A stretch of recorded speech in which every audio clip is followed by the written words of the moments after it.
अवाजी समातुन ताईं radio voice of Sindh London.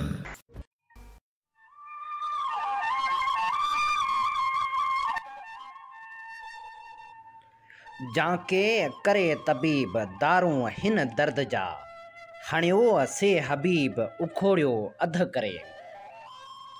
भलारे भिट धणी जे भलारे बैत सां मुझी आवाज़ मुसाफ़िर radio voice of Sindh London ता थी दुनिया जे कुंड कुड़छ ताईं जंहिंजा माग ॿुधिजे पियो उन्हनि मिड़नी महिरबाननि खे सिक भरियो सलाम शाल क़बूल पवे। 31 जुलाई 2021 छंछर जे ॾींहुं प्रोग्राम सोच वीचार साण करे जो मेज़बान हबीब लगारी। प्रोग्राम जी शुरुआत में अव्हां लाइ इहा ई दुआ त शाल जितो जो सुख सलामती सां हुजो, कॾहिं बि ॾुखियो ॾींहुं न ॾिसो ऐं कॾहिं बि अव्हां जो मुर्कूं मेरियूं न थियनि। दोस्तो, पाण सभई ॼाणूं था त गर्मियुनि जी हिन मुंद में जॾहिं ॾींहं तपनि था ऐं सावण सदाऊं ॾिए थो तॾहिं बरसाति धरती खे धोए ज़रूरु थी, पर दिलि जा ज़ख़्म त धोपिजी किथे था सघनि। सरकारी अस्पतालनि जे आलूदा बेडनि ते आख़िरी पसाह खणंदड़ माण्हुनि जे वारसनि जी बेवसी दर्दनि जी नई तारीख़ रक़म कंदी रहे थी। उहे दर्द जेके अखियुनि खे ॻोढ़नि जी ॻाढ़ाण अर्पे वेंदा आहिनि, उन्हनि खे न त लफ़्ज़नि में बयानु करे सघिबो आहे न वरी कंहिं किताब में लिखी सघिबो आहे। बसि उन दर्द खे दर्दवंद दिलियूं ई महसूसु करे सघंदियूं आहिनि। विछोड़े जो दर्द बि त अहिड़ो ई हूंदो आहे। जॾहिं प्यारा विछोड़े जो वरलाप ॾेई हलिया वेंदा आहिनि, अंदरि त तॾहिं बि अधो अधु थी पवंदो आहे। जॾहिं प्यारा वक़्त जे वहशन तां खंभिजी वञनि, जॾहिं प्यार ऐं प्रीत जी का ख़बर ई न हुजे, जॾहिं पंहिंजे प्यारनि जे अचण जी उमेद दम टोड़ींदो हुजे ऐं तॾहिं सावण जी मुंद मोटी अचे, तॾहिं दिलि जी कैफ़ियत ईअं थींदी आहे। अॼु पिणु उमेदूं आगम सदियूं उभ में, सावण पसे सरतियूं सॼण सारियो मुंहुं, आऊं असाइती आहियां मां न भॼाई भूं, घुर त घुरिजी तूं मुंद मिड़ो ई मींहं जी। जॾहिं मींहं जी मुंद मोटंदी आहे तॾहिं थर में बहार ई थींदी आहे। उहो थर जेको वसकारे खां अॻु में ॼण त बर बणिजी वेंदो आहे, उन में जॾहिं आगम उमेदूं पोखे थो तॾहिं हर पासे खेटनि में खुंबियूं थी वेंदियूं आहिनि ऐं तॾहिं मलीर जे माण्हुनि जे मुख ते मुर्कूं मोटी ईंदियूं आहिनि। पर दोस्तो, पाण सां वॾे में वॾो अलमियो इहो बि त आहे, जीअं भिट साईं चयो त ककर मंझ कपार झुड़ नेणू न लहे, जहिड़ा मुंहिंजा सुपरी तहिड़ा मेघ मल्हार, खण अखियूं खिल यार वञनि सूर संधा करियो। जॾहिं नेणनि जी मुंद बि अबर आलूद थी पवंदी आहे तॾहिं ईअं लॻंदो आहे जीअं भिटाई सुर सारंग में फरमाए थो, झुड़ नेणियूं न लहे, ककर हुअन हुअन, सारियो सुपरीअ खे लुड़क गलन सी पोअन, से मर रोयो रुअन जिन मुसाफ़िर सुपरी। पर हिन मल्हार जी मुंद में इहा उमेद बि त अखियुनि ते तरी थी अचे, सारंग सार लहज अलाह लॻ उञनि जी, पाणी पोज पटण में आरज़ान अनकरेज, वतन वसाइज त संघारण सुख थिए। वतन जॾहिं बि वुठो आहे तॾहिं संघारण सुख ज़रूरु थियो आहे, पर पाण ॼाणूं था इंतिज़ामी नाअहली जे करे हिक पासे थर में बहारियूं थींदियूं आहिनि त ॿिए पासे अधु सिंध सिम नालनि जी नज़र थी वेंदी आहे।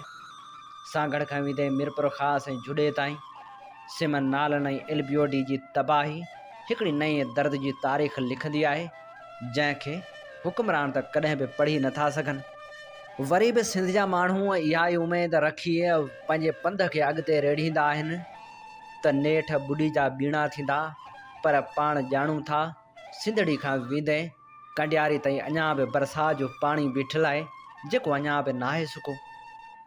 अहिड़ियुनि हालतुनि में बरसाति जो वरी वसणु सच त इहो आहे, जेकॾहिं इंतिज़ामी ग़फ़लत अञा बि रही हिकु भेरो ॿीहर फसल पाणी हेठि ईंदा ऐं उहे घर बि ॿुॾी वेंदा जिन मां पाणी हाणे मसमस सुको आहे। ऐं पोइ ॿुॾल ॻोठ जो को कवि ईअं शाइरी जा पेरा खणंदो ऐं लिखंदो, ॿुॾल घर जे अङण तां अॼु सलाड़े सूर पंहिंजे खे, ॿुॾल घर जे अङण तां अॼु सलाड़े सूर पंहिंजे खे, लिखी हुन दर्द मां मूं ॾे मुको मैसेज ही आहे, वठूं जे सिंध सारी में बड़े जूं बारिशूं आहिनि उहे ख़्वाब ॿोड़े वियूं। असां जहिड़नि ग़रीबनि जा समय झूपा बि लोढ़े वियूं। घणनि माण्हुनि जिया जानी ॿुॾियल हिन ॻोठ पंहिंजे मां असां आख़िर लॾूं था पिया। पनाहनि जे पुठियां प्यारा छॾे घर खे वञूं था पिया। न ॼाणा किथे वञी पखड़ा असीं आख़िर ॾींदासीं। न ॼाणा पोइ वरी हितड़े कॾहिं वापसि बि ईंदासीं।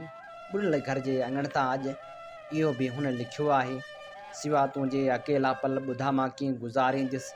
सॼण ही मां बि सम्झां थी जॾहिं पाणी सुकी वेंदो तॾहिं तूं पाण बि प्यारा जिते आहीं उते हूंदे, मगर आऊं ख़बर न आहे अलाए पोइ किथे हूंदुसि, अलाए पोइ किथे हूंदुसि।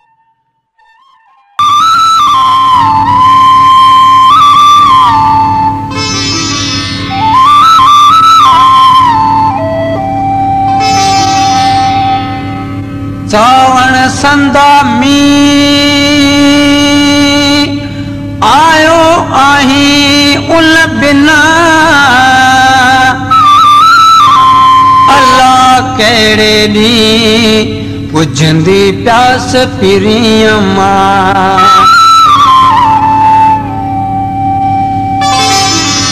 ओ सावण कीअं वकेलो आए साजन खे बेतयान ला। सावण कीअं वकेलो आए साजन खे बेतयान ला। अल्लाह साजन खे बेतयान ला। अल्लाह साजन खे बेतयान ला। सावण कीअं वकेलो आए साजन खे बेतयान ला। सावण कीअं वकेलो आए साजन खे बेतयान ला।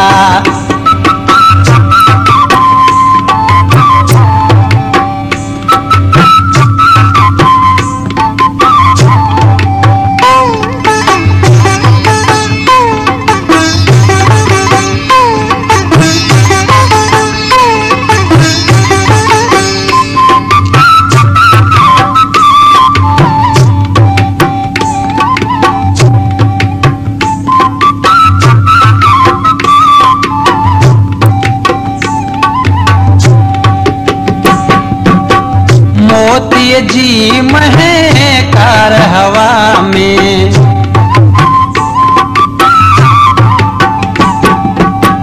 मोतीअ जी महकार हवा में अल्लाह सार भरे सुरहान ला। अल्लाह सार भरे सुरहान ला। सावण कीअं वकेलो आए साजन खे बेतयान ला। सावण कीअं वकेलो आए साजन खे बेतयान ला। अल्लाह साजन खे बेतयान ला। अल्लाह साजन खे बेतयान ला। सावण कीअं वकेलो आए साजन खे बेतयान ला। सावण कीअं वकेलो आए साजन खे बेतयान ला।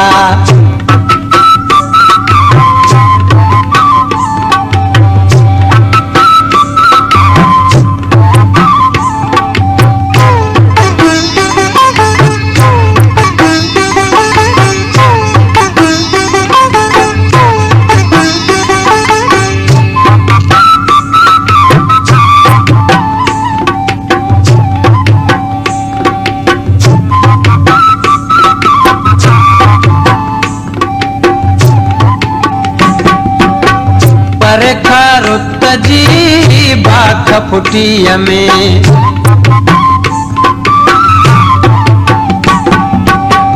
परखा रुत जी बाख फुटीअ में अल्लाह लग लग लालाण ला। अल्लाह लग लग लालाण ला। सावण कीअं वकेलो आए साजन खे बेतयान ला। सावण कीअं वकेलो आए साजन खे बेतयान ला। अल्लाह साजन खे बेतयान ला। अल्लाह साजन खे बतयाण ला सावण कीअं वकेलो आए साजन खे बतयाण ला सावण कीअं वकेलो आए साजन खे बतयाण ला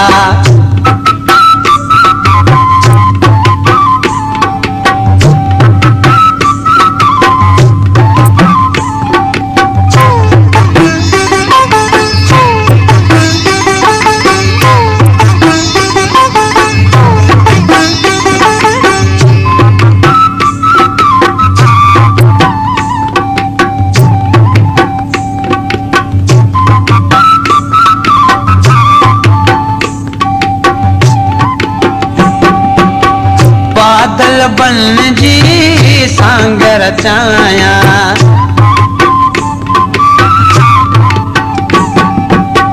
बादल बन जी सांग रचाया अल्लाह आऊं बित के जे कान ला अल्लाह आऊं बित के जे कान ला सावण कीअं वकेलो आए साजन खे बतयाण ला सावण कीअं वकेलो आए साजन खे बतयाण ला अल्लाह साजन खे बतयाण ला अल्लाह साजन खे बतयाण ला सावण कीअं वकेलो आए साजन खे बतयाण ला सावण कीअं वकेलो आए साजन खे बतयाण ला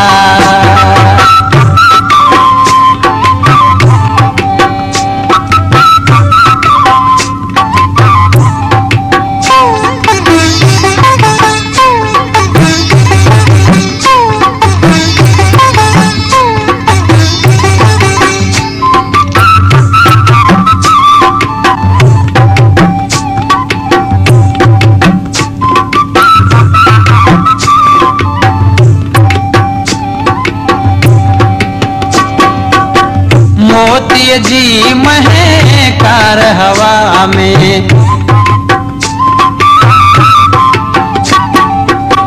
मोती जी महकार हवा में अल्लाह सार भरे सुरहान ला अल्लाह सार भरे सुरहान ला सावण कीअं वकेलो आए साजन खे बतयाण ला सावण कीअं वकेलो आए साजन खे बतयाण ला अल्लाह साजन खे बतयाण ला अल्लाह साजन खे बतयाण ला सावण कीअं वकेलो आए साजन खे बतयाण ला सावण कीअं वकेलो आए साजन खे बतयाण ला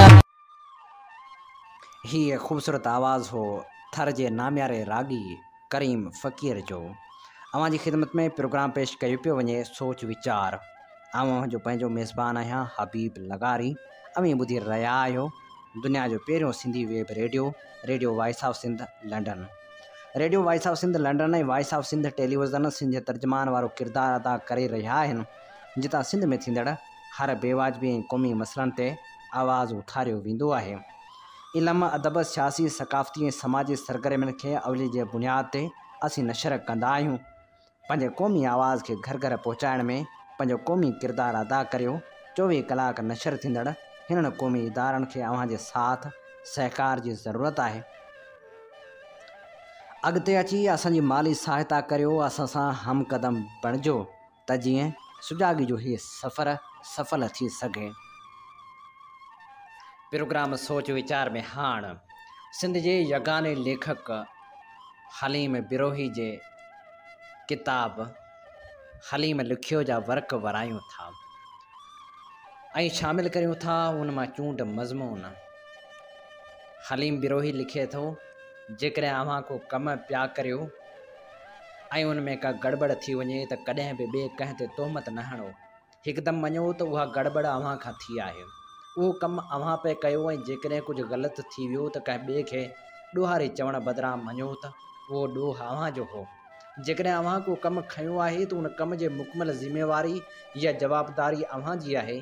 जेकॾहिं अव्हां उहा जवाबदारी खणंदा त उन कम में आयल नुक़्स बि ठीकु करे सघंदा। मां पंहिंजे हर हिकु कम खे गंद चवण जो निंढपिण खां आदी रहियो आहियां। को पुछंदो हो त फिलाणो ग़लति कमु तो छो कयो, त मां चवंदो हुअसि त बसि गंद थी वियो। जॾहिं मूं लिखणु शुरू कयो त मां पंहिंजनि लिखणियुनि खे बि गंद ई चवंदो हुअसि। मूंखे चयो बि वेंदो हो त जेकॾहिं तूं पाण पंहिंजनि लिखणियुनि ऐं किताबनि जी इज़त न कंदे त पोइ ॿिया माण्हू बि तुंहिंजनि लिखणियुनि ऐं किताबनि खे गंद ई सम्झंदा। पर ईअं न थियो। गंद चवणु मुंहिंजी आदत हुई ऐं अञा बि आहे।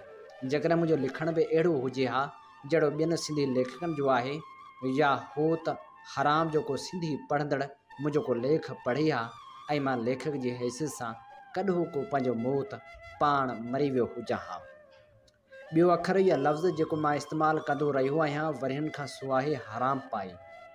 जॾहिं मां चवंदो या लिखंदो आहियां त छॾ हराम पाई, तॾहिं मुंहिंजो मतिलबु हूंदो आहे त मश्करी छॾ, सिधी ॻाल्हि कर। पर पढ़ंदड़ गले पइजी वेंदा हुआ त सिंधी में मश्करी लफ़्ज़ आहे ई कोन ऐं सिंधी में चइबो बि आहे त ॻाल्हि में चर्चो न विझ या ॻाल्हि में मश्करी न विझ। पर मां न सुधरियसि। हाणे सिंधी में उहो लफ़्ज़ मश्करी बि आम थी वियो आहे। मूं कंहिंखे लिखियो त जेकॾहिं फिलाणी ॻाल्हि ईअं आहे त गंद थी पवंदो, या शायदि इहो लिखियो हो त जेकॾहिं फिलाणी ॻाल्हि ईअं हुजे हा त ज़रूरु को गंद थिए हा। उहा ॻाल्हि मूंखे गले पइजी वई जो मूंखां पुछियो वियो त लफ़्ज़ गंद मां तुंहिंजो मतिलबु छा आहे।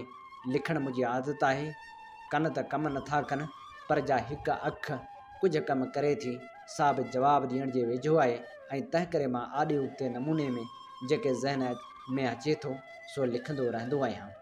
घणनि ई पढ़ंदड़नि खे नथो वणां, पर कमाल आहे जो अञा बि कावश में छपिबो आहियां। मूंखां नफ़रत कंदड़नि जो तइदादु घटिजी वियल थो ॾिसिजे। जो शायदि हाणे पढ़ंदड़ मूंखे ग़लति सम्झणु लॻा आहिनि। उहे फ़क़्ति थोरा रहिया आहिनि जेके मूंखे चङी तरह सुञाणे मूंखां परे था रहनि। पर हिन लेख जो नालो ई गंद ऐं हीउ लेख आहे बि गंद वन वे ट्रैफ़िक आहे। सॼो गंद मूं कयो आहे ऐं मूंखे अफ़सोस बि कोन्हे। कुझु माण्हू जो ख़्यालु आहे त मां अक़लमंद ऐं सम्झो वेंदड़ माण्हू आहियां। जेकॾहिं मां अक़लमंद ऐं सम्झो वेंदड़ माण्हू हुजां हा त लेखक न हुजां हा। ऐं हा, इहो गंद हिकु तरफ़ो हुजण बदिरां ॿ तरफ़ो हुजे हा।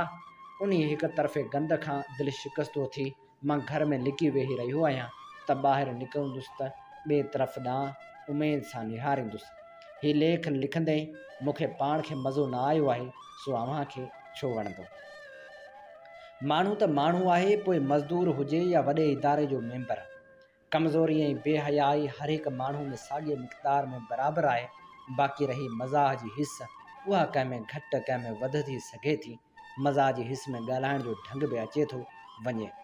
हिकिड़ा 4-5 ॼणा सिंध पब्लिक सर्विस कमीशन जे हिकिड़े मौजूदु मेंबर वटि विया ऐं खेसि चयाऊं त फिलाणो पुटु फिलाणे जो कमीशन जे लिखत वारे पेपरनि में पास थी वियो आहे ऐं हाणे हू इंटरव्यू या ज़ुबानी इम्तिहान लाइ अव्हां अॻियां ईंदो, तंहिं करे महिरबानी करे पास कजोसि। सिंध पब्लिक सर्विस कमीशन जे उन मौजूदु मेंबर जेको जवाबु ॾिनो सो अहिड़ो त सुहिणो हो जो उहो सुनहरी अखरनि में लिखी सिंध पब्लिक सर्विस कमीशन जे हर हिकु मेंबर जे ऑफिस जे दर ते लॻाए छॾिजे। उहो जवाबु हो त सिंध पब्लिक सर्विस कमीशन में 12 मेंबर आहिनि, जिन मां 3 ऑनेस्ट आहिनि ऐं मां उन्हनि 3 मां न आहियां। मुमकिन त कोन्हे, पर शायदि दुनिया बदिलजी वई हुजे। पोस्ट ऑफिस आहे रूहल वाई या डीपलो ऐं ज़िलो आहे थरपारकर। उते हिकिड़ो मास्तर केवल राम के गरमानी रहंदो आहे। ज़ात जो मेघवाड़ आहे। मूं ॿुधो आहे त हुनखे डीपले में हर को सुञाणे। हुन 3 दफ़ा पॉलिटिकल साइंस जो इम्तिहान सिंध पब्लिक सर्विस कमीशन मां लिखत में पास कयो आहे, पर हर भेरे इंटरव्यू में ॾही पियो आहे। हुनजो चवणु आहे त इंटरव्यू में नथा खणनि। उहा संस सिट मूंखे दिलि सां लॻे थी जो मां बि त आख़िर माण्हू ई आहियां। प्राइमरी मास्तर केवल राम गरमाणी मेघवाड़ पॉलिटिकल साइंस जो लेक्चरर थियणु थो चाहे, उहो कमाल नाहे। मूं पंहिंजो पाण खे बि आईने में ॾिठो आहे। मूं मास्तर ऐं मास्तरियाणियूं बि ॾिठियूं आहिनि जो मुंहिंजनि ॿारनि बि मास्तरी कई आहे। मूं यूनिवर्सिटी जा उस्ताद बि ॾिठा आहिनि। मूं कॉलेजनि जा लेक्चरार बि ॾिठा आहिनि, जिन मां कॉलेजनि में बि पढ़ियो आहियां। ऐं मूं घटि में घटि हिकिड़ी यूनिवर्सिटी जो हिकिड़ो अहिड़ो वाइस चांसलर बि ॾिठो आहे जेको जॾहिं हुते शायदि लेक्चरार या असिस्टेंट प्रोफेसर हो, तॾहिं राणी बाग जे कंहिं पिंजरे में रखणु घुरिबो हो। ऐं मां ॼाणा थो त प्राइमरी स्कूल मास्तर साईं केवलराम मेघवाड़ उन सभिनी में लियाकत जे लिहाज़ खां काफ़ी मथे आहे। मां सिंध पब्लिक सर्विस कमीशन जो मेंबर न आहियां, उन में दाख़िल थियण जो सोचे बि नथो सघां जो मूं वटि घुरिबल लियाकतूं न आहिनि, पर मां ॼाणा थो त केरु कंहिंखां बहितर आहे। साईं केवलराम मेघवाड़ कॉलेजनि ऐं यूनिवर्सिटियुनि जे सभई लेक्चरारनि खां बहितर आहे। हुन वटि लियाकत आहे, हुनखे सम्झ आहे, हुनखे होश आहे, हुन वटि तजर्बो आहे, हुन वटि शराफ़त आहे, पर उहे ॻाल्हियूं कंहिंखे खपनि। अंग्रेज़नि त सिंध सूबो ठाहियो हो पंहिंजो इंतिज़ामी ढांचो ठीकु करण लाइ, पर पाकिस्तान सिंध सूबो क़ाइमु फ़क़्तु हुन लाइ रखियो आहे त लुटमार ऐं फुरमार करे उतां जे ॾोकड़नि ते पंहिंजा ॿार अमेरिका ऐं अफ्रीका में पढ़ाए रिटायर थियण खां पोइ पाण बि ओॾह भॼी वञिजे। मां ग़लती में अफ्रीका लिखी वियो आहियां, मुंहिंजो मतिलबु हो यूरोप लिखणु। सुवालु आहे त मूं बिरोही माण्हू जो मास्तर केवलराम सां कहिड़ो वास्तो अव्हां जो बि आहे, पर अव्हां खे ॼाण नाहे। हीअ ख़ूबसूरत लेख सिंधी ॿोली जे यगानी ऐं नाम्यारे लेखक हलीम बिरोही जो लिखियलु हो, जेको असां संस किताब हलीम लिखियो मां अव्हां जी ख़िदमत में पेश करे रहिया हुआसीं।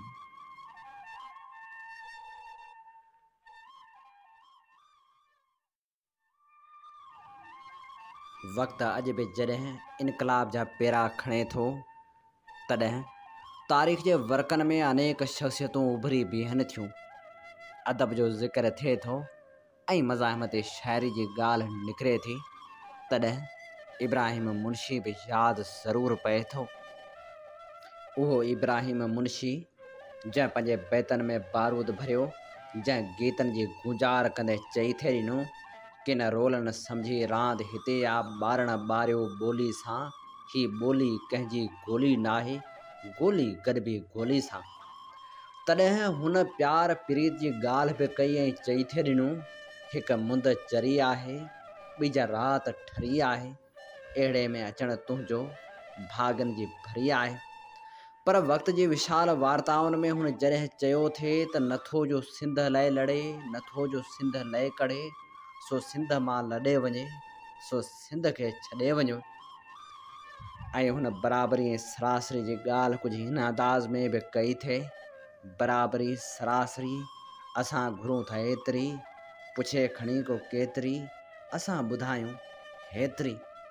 हू इनकलाब जो पांधीड़ो हो, वो सुखनि जो सौदागर हो, ऐं हुन वॾे वाक़े इहो ई चयो थे, को वॾ फुड़ोहित वसणो आ, हर देश द्रोही दसणो आ, रत राह रतोली रसणो आ, हर देश द्रोही दसणो आ। बरसातनि में बाहियूं वसनियूं, खूहनि में पिण खोरियूं तपंदियूं, धरती सारी टामो थींदी, सिंध समूरी सामो थींदी, उभ उभारूं खाई खाई नेठि पटींदो साई साई, गोरीलनि जा गीत हवा में बरदा मोहबत मीत हवा में, राज में को बि न रोगी रहंदो, ठग न को ठोगी रहंदो, अहिड़ो ॾींहुं बि अचणो आ, हर देश द्रोही दसणो आ। ही बख्तरबंद हवाई हमला, शींहं मर्दन ॿधिया शिमला, वांगी वरंदा वेरन वांगी सिर कटाइण सिंधू सांगे, आया आया ॼाण त आया, गीत गंवारनि ई पे गाया, किरंदा किंगरा कोटई किला, ॿाहिरि निकिरी ईंदा बिला, कूंधर रखंदा कंध मिरोड़े, हथ न छॾिया टकर टोड़े, ही ॻोठनि शहरनि गहणो आ, हर देश द्रोही दसणो आ। तारीख़ जॾहिं तावान घुरे थी, दरदर धरती दाह बुरे थी, ताज़ो रत तावान भरियूं था, कंहिंजी ग़ुलामी कीन करियूं था, अहिड़ा कंहिं इसरार ॾिठासूं, तारीख़नि जा पेट भरियासूं, दोदा नंगर भूंगर आया, अहिड़ा लखे माउनि ॼाया, जो लहणो आ सो ॾियणो आ, हर देश द्रोही दसणो आ। भूअं उथंदी भड़को खाई, वणटिण क़ौम परस्ती वाई, ॾहेसर हणंदा दोलनि डोंका, वेरन वांगे वरंदा वोंका, यूरोप जा ही पालियल कुता, नेठि त भॼंदा खाई जूता, अॼु क़ौम जे कुख में कान लॻो आ, घर घर अहिड़ो ढिंड वॻो आ, हर माण्हू मुंशी मरणो आ, हिन भूअं जो पेट त भरणो आ, हर सूर सिंधू जो सहणो आ, हर देश द्रोही दसणो आ। उन्हीअ मुंशी इब्राहिम 15 जनवरी 1934 ते ॻोठ झनाण सूमरे तालके ज़िले टंडे मोहम्मद ख़ान में मोहम्मद इसहाक जे घर में जनम वरितो। गुरबत जी हालत में भी हुन पंहिंजे पुट इब्राहिम मुंशी खे मुला मकतब में पढ़ण लाइ छॾियो। अञा चौथों दर्जो सिंधी मस पढ़ियो त मार्च 1945 में संस पीउ वफ़ात करे वियो। घर जे 8-9 भातियुनि जो गुज़र सफ़र ॾाढो ॾुखियो थी पियो। उन करे इब्राहिम मुंशी 5 दर्जा सिंधी पास करे महिनत मज़दूरी करणु शुरू कई। ॾुखियनि हालतनि खां मुतासिर थी हुन 1949 में शाइरी जी शुरूआत कई। इब्राहिम मुंशी जो वालिद पिणु शाइर हो ऐं मलूद बि चवंदो हो, मथस उनजो बि काफ़ी असरु हो। इब्राहिम मुंशी शुरू में रोमानवी शाइरी कई ऐं काफ़ियूं चयूं। शाइरी वसीले हेठिएं तबिके जी नुमाइंदगी करणु लॻो। हू पंहिंजी शाइरी तरनम सां पढ़ंदो हो। 1960 धारे शेख अयाज़ जी इनकलाबी शाइरी खां मुतासिर थियो। 1965-66 में माहवार रूह रिहाण में संस शाइरी छपी। संस शाइरी जो पहिरियों मजमू पैगाम मज़लूम 1970 में छपियो। ॿियो मजमू वग जा वरियाम 1971 में छपजी मंज़र आम ते आयो। 1985 में प्रेम नगर पब्लिकेशन पारां संस शाइरी जो टियों मजमू गूंदड़ वेंदा गुज़री छपियो, जंहिंजो पेश लफ़्ज़ मोहम्मद इब्राहिम जोईअ लिखियो। 1991 में संस चौथों मजमू धरती दीन धर्म शाया थियो। संस शाइरी जो पंजों किताब धंवरे ॾींहं धाड़ा 1995 में छपियो ऐं 6 किताब अखर अखर अख 2006 में छपजी मंज़र आम ते आयो। हीअ अवामी इनकलाबी शाइर 31 जुलाई 2003 ते ही जहान छॾे वियो। तोड़जो हू विछोड़ जो वरलाप ॾेई हमेशह लाइ मोकिलाए वियो, पर संस शाइरी अॼु बि दिलनि खे गरमाए थी ऐं सॼे ॾेह खे जाॻाए थी। हू आशिक़े सिंध हो ऐं हुन हमेशह सिंध लाइ लिखियो। हुन चयो थे त कंहिंजी थी हित ज़ात विकामे, कंहिंजी हित ॾात विकामे, कंहिंजी थी हित बात विकामे, कंहिंजी थी हित रात विकामे। हेॾे विकिरे में जो न विकाणो, तंहिंखे मिलियो जेलई थाणो। जहिड़ो माण्हू तहिड़ो नाणो, हर को पंहिंजे अघ अघाणो। जेको माण्हू कीन विकाणो, सोई माण्हू मोती दाणो। हुआ जेको सरापा गीत हो, हुआ जेको सरापा ॾात हो, ऐं हुई त हो जेको सरापा सूंह ऐं सरापा सच हो। यादगिरियुनि जी कैनात में अॼु बि जॾहिं यादगिरियूं यादि पवन थियूं, तॾहिं मुंशी इब्राहिम जो नालो सुनहरी अखरनि में नज़र अचे थो। अदब जे कैनात में शाइरी जो ज़िक्र जॾहिं बि थिए थो ऐं शाइरी में वरी जॾहिं मज़ाहिम जो ज़िक्र थिए थो ऐं ॻाल्हि सिंध जी हले थी, तॾहिं मुंशी इब्राहिम यादि ज़रूरु अचे थो ऐं संस गीत हां में हिंडाइजी वञनि था ऐं यादि पवनि था।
सीरत जी रीत निभाइन था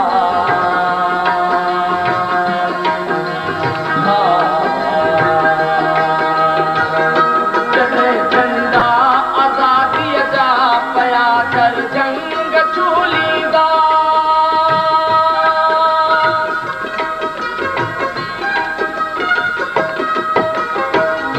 जॾहिं झंडा आज़ादीअ जा पया कर जंग छूलींदा पया कर जंग छूलींदा घणीअ बुझे पया करंदा वेतन में मिलंदा घणीअ बुझे पया करंदा वेतन में मिलंदा सरे पीला सलींदी गुल सरे पीला सलींदी गुल उन्हनि खे तन में मिलंदासीं कभी वेत में वेतन में मिलंदासीं वेतन में मिलंदासीं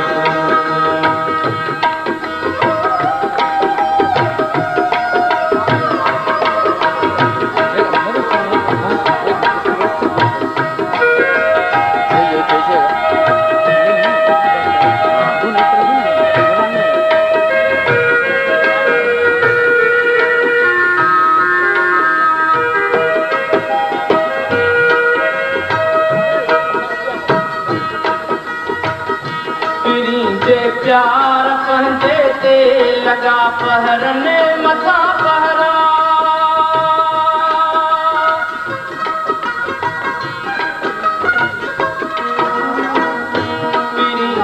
प्यार पंहिंजे ते लॻा पहरनि मथां पहरा लॻा पहरनि मथां पहरा तलक लाल में बया के तंजी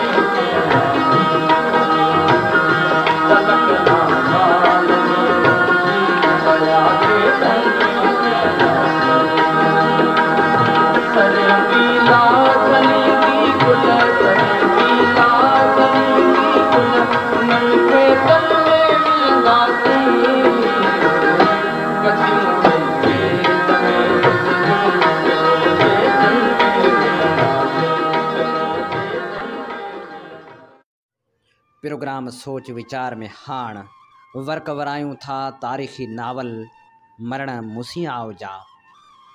ही किताब नामियारे लेखक सिराजुल हक मेमण जो लिखियल आहे। हिन किताब में जिते मुग़लनि जे ज़ुल्म जा दास्तान आहिनि उते वरी सिंधी माण्हुनि जे दलेरी जो ज़िक्र बि आहे। ही किताब सिंधी अदब में तारीख़ी हैसियत रखे थो। गुज़िरियल प्रोग्राम में असां नावल मरण मुसियाव जी पहिरीं क़िस्त शामिल कई हुई ऐं अॼु सोच वीचार में अवां जी ख़िदमत में नावल मरण मुसियाव जी ॿी क़िस्त पेश करे रहिया आहियूं। जी हा, वर्क वरायूं था किताब मरण मुसियाव जा ऐं अवां जी ख़िदमत में पेश कयूं था ॿी क़िस्त। सिंध जी सूरत ई बदिलजी वई। सिंध जा सुहिणा मलूक शहर ऐं ॻोठड़ा वीरान थींदा विया। भला शहरनि ऐं ॻोठड़नि सां कंहिंखे मोहबत हुजे त संदन ओनो बि कंहिंखे हुजे। मेड़ा मलाखड़ा बंद थींदा विया। ॻाइण वॼाइण फ़क़्ति दरबारी मिरासिन ताईं महदूद थी वियो। नाटक ऐं भॻतियूं फ़तवाउनि जो शिकार थींदियूं वियूं। माण्हुनि मां मेठ मोहबत मोकिलाईंदी वई। सावण इहो सभु कुझु सोचींदे ठठे पहुतो हो। ठठे में हूअं त हू चाचे अलू जे मुसाफ़िर खाने में अची तरसंदो हो। चाचो अलू जेसी जेरो हो तेसी वटस वञिबो हो त रुगो सोढे जा गुण ॻाईंदो हो। सिंध जी का ॻाल्हि गुजारतनि जे अंदाज़ में खणंदो हो ऐं पोइ रुअण में अची पवंदो हो। मरिहा त मरी वियो, पर कंहिं अरगून तुरखान या मुग़ल खे मुसाफ़िर खाने में तरसण न ॾींदो हो। पर संस मरण खां पोइ संस नीगर बिलावल मुसाफ़िर खाने खे रुगो रोज़गार जो वसीलो करे कमु आणींदो हो। सावण लाइ पोइ बि सभिनी खे का उनसियत हुई। हर को खेसि ॾिसी ॼण अखियुनि ई अखियुनि में चवंदो हो त सोढे ऐं संगार वारनि जो छोकिरो आहे। अॼु उहो छोकिरो पाण अची अधड़ोट थियो हो, पर मुसाफ़िर खाने में खेसि उहा इज़त मिलंदी हुई। अलबत्त मुसाफ़िर खाने में मुग़लनि जो बि मेड़ो मतल हूंदो हो, जेके किथां किथां कही अची रात जा 4 पहर काटींदा हुआ। अलू जे मुसाफ़िर खाने जी अच्छी माटी बि मशहूरु हूंदी हुई। जेको हिकिड़ो भेरो उहो मध पी वियो सो वरी भेरो न भॼंदो। पर सावण उते न तरसियो, रुगो बिलावल खे पंहिंजी घोड़ी जी पारत करे वियो। बिलावल कुमेत खे वठी जॾहिं कुड़ह में दाख़िल थियो तॾहिं कुमेत पंहिंजे मालिक बिना अहिड़ी बेचैन थी वई जो झली न पिए ॾे। सावण जेसीं ख़ुदा जी खेसि थपकी ॾेई तोबरो न ॾेई वियो तेसीं संज लाहिण न ॾिनाई। सावण दरिया जो कप ॾींदो तुरखान जे महले में दाख़िल थियो। उन महले में हिकिड़ो बि सिंधी घर न हो। या तुरखान ने अरगुननि जा सिपाही रहंदा हुआ जिन जा नंढा नंढा कुशादा घर हिक ॿिए सां भितो भित ॻंढियल हुआ। या उन्हनि खे अॻिते मुग़ल आमलनि जूं चो हवेलियूं हुयूं। उहे चो हवेलियूं दरअसल चइनि हवेलियुनि खे ॻंढे ठाहियूं वियूं हुयूं। हिकिड़ी मर्दान खानो, ॿी ज़नान खानो, टी महिमान खानो ऐं चौथी चोब खानो जिते मुहाफ़िज़, चौबदार ऐं हवालदार रहंदा हुआ। उहे हवेलियूं असल में अरगून ऐं तुरखान सरदारनि जूं हुयूं। ऐं जॾहिं सिंध अकबरी सल्तनत में गॾिजी वई तॾहिं अरगून ऐं तुरखान आहिस्ते आहिस्ते जागीरूं हथ करे सिंध जे मुख़्तलिफ़ ज़िलनि में आबाद थींदा विया। फ़क़्ति ग़रीब सिपाही रहिजी विया से मुग़ल लश्कर में शामिल थी विया। उहे अक्सर राति जो चोरियूं कंदा हुआ या चंडू खाना हलाईंदा हुआ। मुग़ल आमलनि ऐं सरदारनि लाइ कनीज़ूं ऐं ग़ुलामनि खे फासाए आणींदा हुआ। काल जा हाकिम अॼ जा भड़वा ऐं दादागीर बणिजी विया हुआ। सावण हेॾां होॾां निहारींदो हिकिड़े घर अॻियां अची बीही रहियो।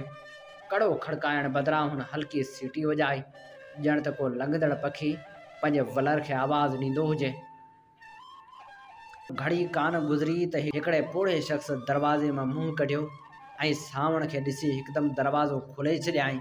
पोड़े शख़्स सावण खे ॾिसी अहिड़ी ॾेखारी ॾिनी ॼण वरियण जी वाक़िफ़ हुजेसि। संस वात मां किनी अंगूरी जी धप पे आई। सावण खेसि खिकारियो बि कोन, रुगो एतिरो चयाईं त अरसलान बेद आहे, तुंहिंजे लाइ न हुजे त बि हाज़ुर थी वेंदो। तूं अंदरि त अच, ॿाहिरि छो बीठो आहीं। सावण अंदरि हलियो आयो। अंदरि घिरण सां किनी अंगूरी जी बांस सावण जे ज़हन में चिड़ पैदा करण लॻी। दालान टिपे विरांडे जे ॼारियुनि वारे दरवाज़े खां अंदरि धुकींदो वियो। विरांडे जे साम्हूं ई 2 दरवाज़ा हुआ। हिकिड़े दरवाज़े मंझां दारूं जी बांस जा भभका अची रहिया हुआ। उन दरवाज़े खे छॾे सावण ॿिए दरवाज़े खे धिको ॾिनो। साम्हूं हिकु थुल्हो मतारो शख़्स अधु लेटियल हो ऐं हिकिड़ो गभरू छोकिरो संस हंज में लेटियल हो। साम्हूं मेज़ ते अछी अंगूरी ऐं बिलोरी सराही में पियल हुई ऐं हिकिड़ो जाम अधु भरियल रखियल हो।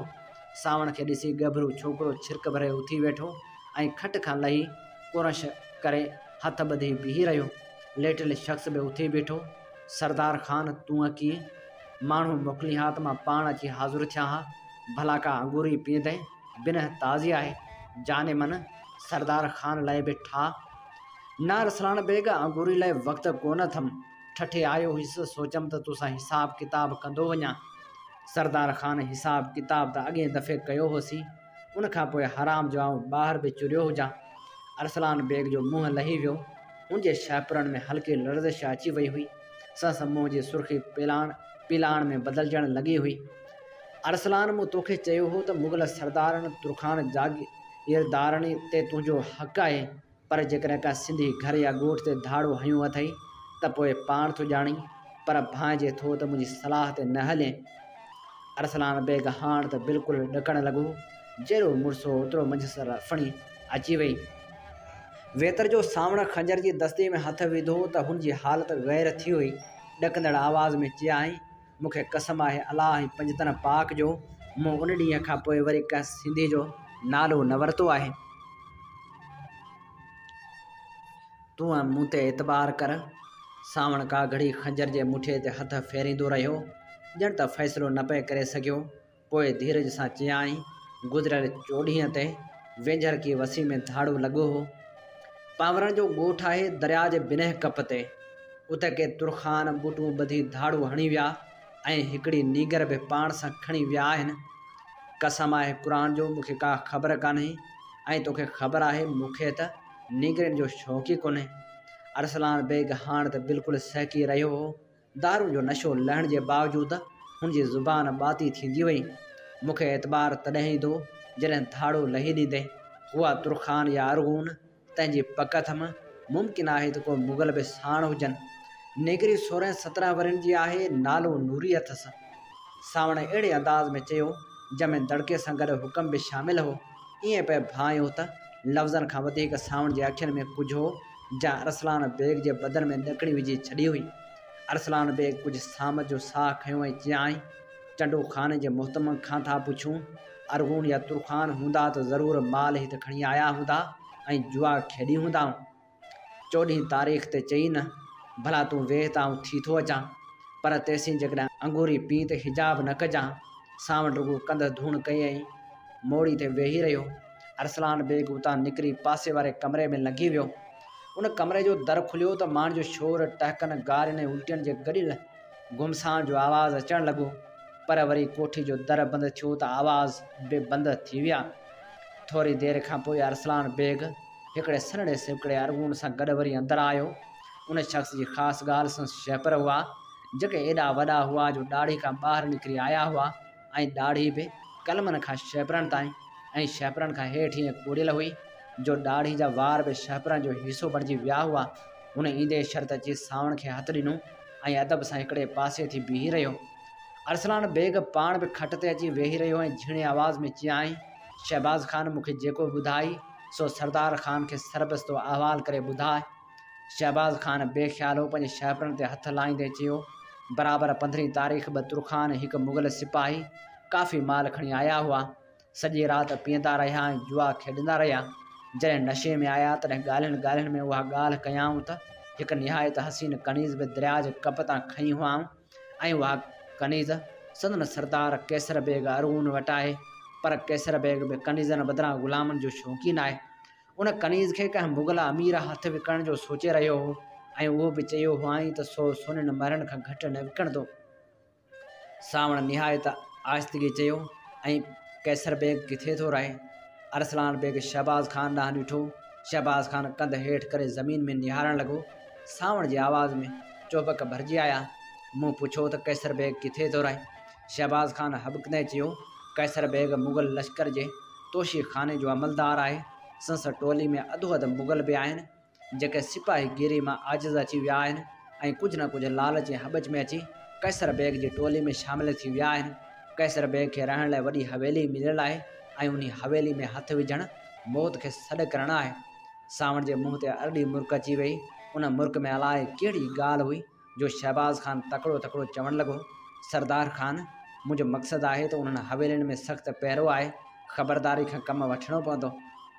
सावण अरसलान बेग ॾांहुं ॾिठो। अरसलान बेग उन निगाह खां बचण कारण ज़मीन में घुरणु लॻो, पर ॼण त हुनजे पोयां बि के अखियूं हुयूं जिन सावण जी घोर खे महसूसु कयो।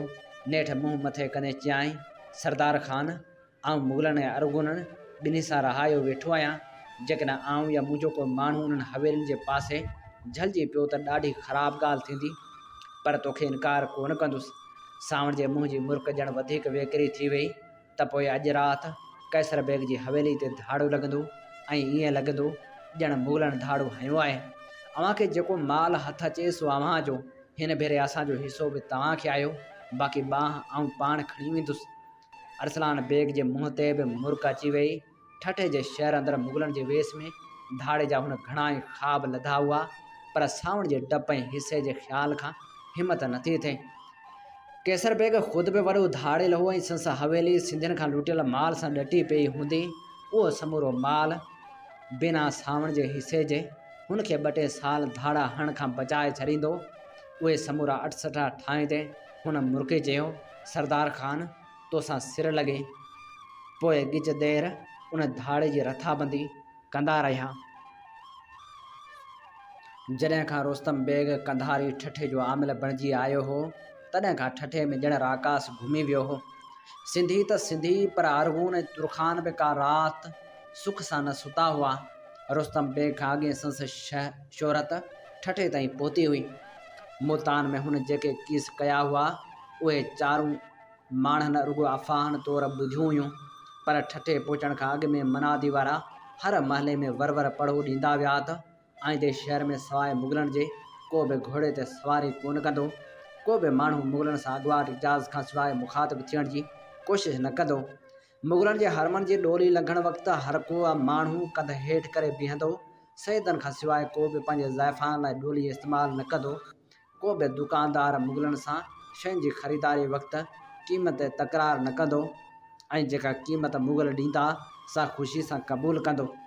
ठठे खां ॿाहिरां को बि माण्हू शहर में दाख़िल थींदो त मुक़ररु कयल चौकियुनि ते पंहिंजी सुञाणप कराईंदो ऐं पंहिंजे तरसण जो हंधु ऐं कुल वक़्तु दर्ज कराईंदो। को बि माण्हू आमल जी मंज़ूरी खां सवाइ सांझी खां पोइ उताक खुलियल न रखंदो।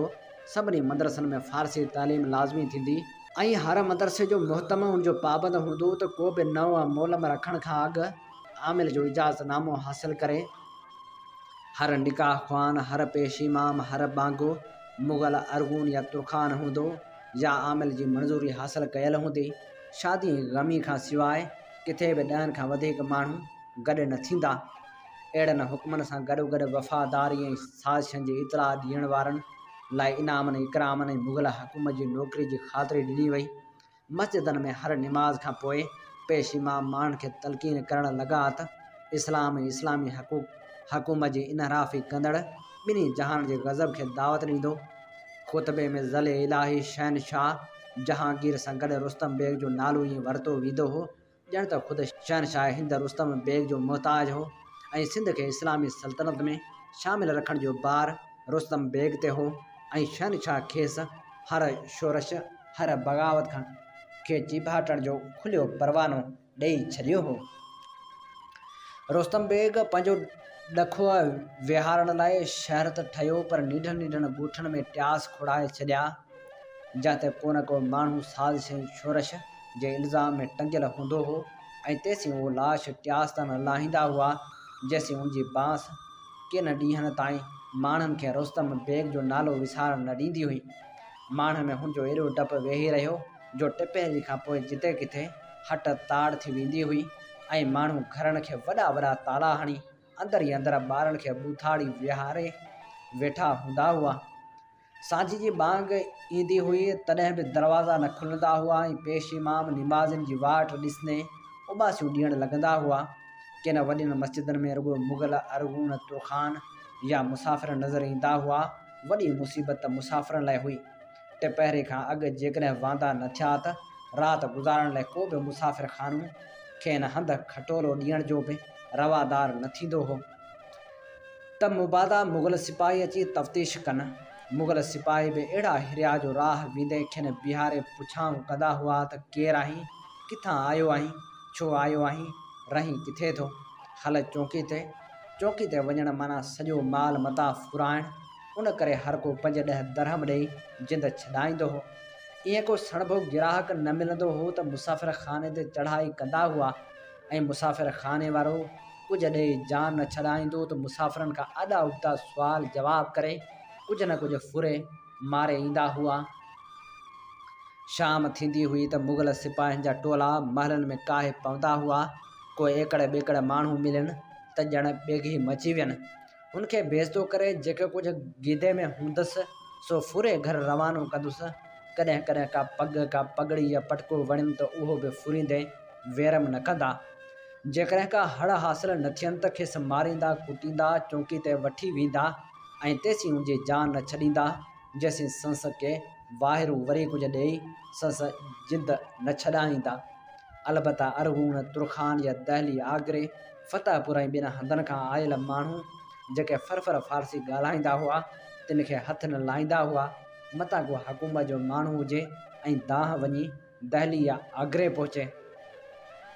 जेकॾहिं को राह वेंदो वाटाड़ू न मिलनि ऐं सिपाहियुनि जो खीसो गरम न थियो त हुननि हिकु अहिड़ो तरीक़ो इख़्तियार कयो जंहिं माण्हुनि में अजातो ख़ौफ़ विझी छॾियो।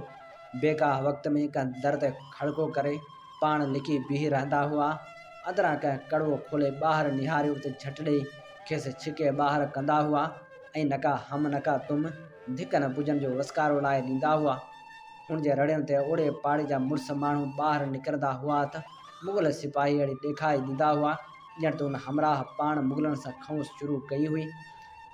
जेकॾहिं उहा चाल कामयाबु न थींदी हुई त चवंदा हुआ त हिन मुग़लनि मुग़ल शहनशाह या आमिल खे गारियूं थे ॾिनियूं। उन करे हिन खे चौकी ते वठी वेंदा। चौकी ते वञणु माना वधीक मार मुछड़ो। सो पाड़े जा चङा मुड़ुस कुछ सुखड़ियूं पाखड़ियूं पेश करे हमरा जी जान छॾाईंदा हुआ। एक तरफ़ आम माण्हुनि सां उहो वयल हो, ॿिए तरफ़ साक़ी खान जे आस पास माण्हुनि जा हुजूम हूंदा हुआ। घणो तणु अरगून तुरखान मुग़ल या कधारी हुआ, पर को एकड़ ॿेकड़ मक़ामी माण्हू बि हूंदो हो जेको या त शाही हुकूमत जो को अहलकार हो या का अरगून तुरखान या मुग़ल जो दोस्त यार। अंदर रबाब जी धन ते गबरू साकी नचंदा मटकंदा अंगूरी जा जाम पेश कंदा वेंदा हुआ ऐं संदन गिराहक हिक ॿिए खां अॻिरा थी खेनि पाण ॾांहुं मुतवजह करण लाइ हरफ़तूं हलाईंदा हुआ। केतिरनि साकी खाननि में अंदरि जाइ न हुई त रस्तनि ते मोड़ा कढराए साकियुनि ऐं अंगूरनि जा शौक़ीन वेही पाण में कचहरियूं कंदा हुआ ऐं जीअं ई को साकी जाम खणी ईंदो त केस भाकुर पाइण चुमी ॾियण या चोंडी हणण लाइ पाण में उलझण लॻंदा हुआ। अक्सर साकी खाननि में रोज़ानो साकियुनि तां झेड़ा थींदा हुआ ऐं खंजरनि जे मुक़ाबले में 2-3 क़त्ल ज़रूरु थींदा हुआ। किन साकी खाननि में जुआ बि हलंदी हुई, पर जुआ खाननि में फ़क़्ति उहे अंदरि वञी सघंदा हुआ जिन खे साकी खाननि जे मालिक या का वॾे अमलदार जी इजाज़त मिलियल हूंदी हुई। उन्हनि जुआ खाननि में अक्सर ईअं थींदो हो त को अरगून या तुरखान या मुग़ल सभु कुझु हाराए वेंदो हो ऐं जुआरनि जो कर्ज़ न ॾेई सघण ते पंहिंजी जान विञाए वेंदो हो। हिकिड़े ई धक सां संस आंडा गुजूं कढे टंगो टाली करे रस्ते ते छॾे वेंदा हुअसि, जितां सुबुह जो या त संस वारस लाश खणी वेंदा हुआ या वरी सरकारी सिपाही खेसि खणाए वेंदा हुआ। जॾहिं माण्हुनि में डप ऐं हिरास इंतिहा ते पहुची वियो तॾहिं वरी धाड़ा लॻण शुरू थिया। निमा शाम महल बूटूं ॿधल ॾहाको खनि घोड़े सवार कंहिं कोठी हवेली या घर ते हमलियावर थींदा हुआ ऐं दीना दस्ती मारे फुरे अलह तलह लूटे हलिया वेंदा हुआ। जेकॾहिं का निढीअ नेटी ज़ाइफ़ां ते नज़र पियनि त उहा बि ज़ोरी खणी वेंदा हुआ। अक्सर धाड़ा अरगूननि तुरखाननि सैदनि या मुग़लनि जे मोहलनि में लॻंदा हुआ। सिंधियुनि जे मोहलनि में विरले को धाड़ो लॻंदो हो। मुग़ल सिपाहियुनि उहो अफ़वाह आम करे छॾियो त उहे धाड़ा सावण जो टोलो थो आणे, उन करे सिंधियुनि जे घरनि ऐं हवेलियुनि ते धाड़ा कोन था लॻनि। दर हक़ीक़त सिंधियुनि जे घरनि ते धाड़ा इन करे कोन थे लॻा जो सिंधियुनि में दौलतमंद ख़ानदान के विरली वञी बचा हुआ। सिंधी घणो करे हथ कारीगर कमी कासबी हट वाणिया हुआ जेके पंहिंजे गुज़र सफ़र में पूरा हुआ। अक्सर दौलतमंद माण्हू अरगून ऐं तुरखान जे दौर में लॾे कच्छ काठियावाड़ जैसलमेर ऐं गुजरात ॾांहुं हलिया विया हुआ। जेके बचा हुआ तिन पाण वटि मुग़ल सिपाही पघारदार रखी छॾिया हुआ, उन करे मथनि धाड़ो हणणु मुमकिन ई न हो। पर ख़ौफ़ ऐं हिरास में ई अहिड़ो माहौल पैदा थींदो आहे जंहिंमें हिकु तरफ़ अफ़वाहनि जी बाज़ार गरम थींदी आहे ऐं ॿिए तरफ़ शाइंगनि खे जावा करण जो मौक़ो मिलंदो आहे ऐं टिएं तरफ़ कमज़ोर हुकूमत खे पंहिंजा पेर मज़बूत करण जो वक़्तु मिली वेंदो आहे। सिंधी बि आहिस्ते आहिस्ते उहो यकीन करणु लॻा त धाड़ा सावण जी टोली थिया या ॿिए तरफ़ मुग़ल सिपाहियुनि लश्करनि खे ख़ुदा ख़ुदा करे इहो मौक़ो मिलियो त हू हर वाट वेंदे सिंधी खे सावण जे टोले सां लाॻापियल हुजण जो इल्ज़ाम हणी कुझु रक़म छॾाए वठंदा हुआ ऐं खेनि सिंधियुनि खे बेइज़्ज़तो करण जो बि दिलि घुरियो मौक़ो मिली पवंदो हो। मुग़ल हुकूमत जा पेर अञा पुख़्ता कोन थिया हुआ। मिर्ज़ा गाज़ी बेग जे मरण खां पोइ खसरू ख़ान चरकस हालनि में वेही मिर्ज़ा बाक़ी जे पोटे मिर्ज़ा अब्दुल अली जे सिंध जी ताजपोशी जो ऐलान करे छॾियो ऐं संस लश्कर आस पास मुग़लनि जे अमलदारनि खे ख़तमु कंदो ठठे ॾांहुं वधंदो थे आयो। मिर्ज़ा अब्दुल अली अञा सग़ीर हो, उन करे हुन जे नाले में समूरी हुकूमत खसरू ख़ान चरकस पाण संभालण जे फ़िक्र में हो। जिते किथे मुग़लनि ऐं अरगूननि तुरखाननि में चकरियूं पए लॻियूं। ठठे में बज़ाहिर त मुग़लनि जी हुकूमत हुई, पर अंदरां ई अंदरां तुरखान उन ॾींहं जो इंतज़ारु करे रहिया हुआ जॾहिं खसरू ख़ान चरकस ठठे ते काहे ईंदो ऐं हुननि खे वरी हुकूमत मिलंदी जंहिंखे हुननि पंहिंजो मोरिसी हक़ थे सम्झो। केतिरनि ई सिंधियुनि खे हुननि ॻुझा नियापा मोकिलिया हुआ त असांजो साथ ॾियो, असां वरी बि सिंध में रही सिंधी थी विया आहियूं। मुग़ल त उपरा ऐं धारिया आहिनि जेके दहली ऐं आगरे खां था हुकूमत कनि। असांजो त मढ़ मक़ाम ई हितां जो आहे। असांजे वॾनि जा हॾा बि सिंध जी सरज़मीन में पूरियल आहिनि ऐं असीं बि मरी हिन मिटी में दफ़न थींदासूं। मुग़ल वरी सिंधी सरदारनि ऐं वॾेरनि खे उहो सम्झाईंदा रहिया त अरगूननि ऐं तुरखाननि सिंधियुनि खे लताड़े चिभाड़े छॾियो हो, बाक़ी मिर्ज़ा बाक़ी जा ज़ुल्म अञा ताज़ा ताज़ा हुआ। मुग़लनि सिंधियुनि खे उन ज़ुल्म जबर खां निजात ॾियारी हुई ऐं शाही हुकूमत हेठि सिंधियुनि खे वधण विझण ऐं तरक़ी करण जो ओतिरो ई मौक़ो आहे जेतिरो ॿियनि सूबनि ऐं सूबेदारनि खे। हीअ असां जी ख़िदमत में पेश करे रहिया हुआसीं नामियारे कहाणीकार, नावल नवीस ऐं लेखक सिराजुल हक़ मेमण जे नावल मरण मूसी आव जी ॿी किस्त। ईंदड़ प्रोग्राम में वधीक किस्तूं शामिल कंदासूं। प्रोग्राम सोच वीचार जो वक़्तु पंहिंजी पुॼाणी ते पहुचे थो। पंहिंजे मेज़बान हबीब लगारी खे इन साॻी दुआ सां ॾींदा इजाज़त।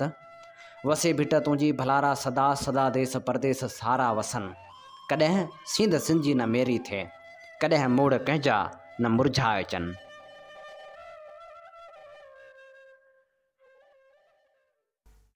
सिंध मुंहिंजी अमा सूंह तुंहिंजी मथां छा लिखी, छा लिखां छा लिखी, छा लिखां। सिंध मुंहिंजी अमा दुनिया जा सिंधियो हिक मुठ थी सिंध बचायो। सिंध मुंहिंजी अमा सूंह तुंहिंजी मथां छा लिखी, छा लिखां। सिंध जो क़ौमी आवाज़ radio voice of Sindh London.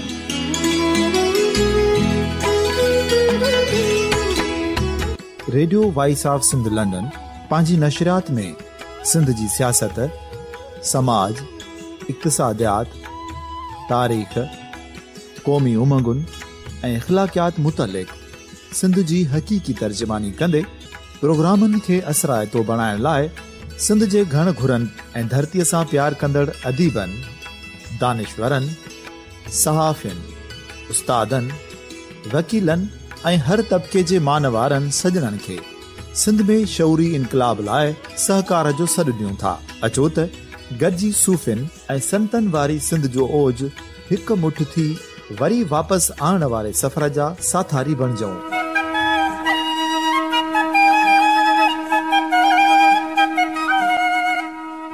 हिक नए सुबुह जी शुरूआत जो पड़ाॾो घर घर, ॻोठ ॻोठ ऐं शहर शहर ताईं पहुचायो।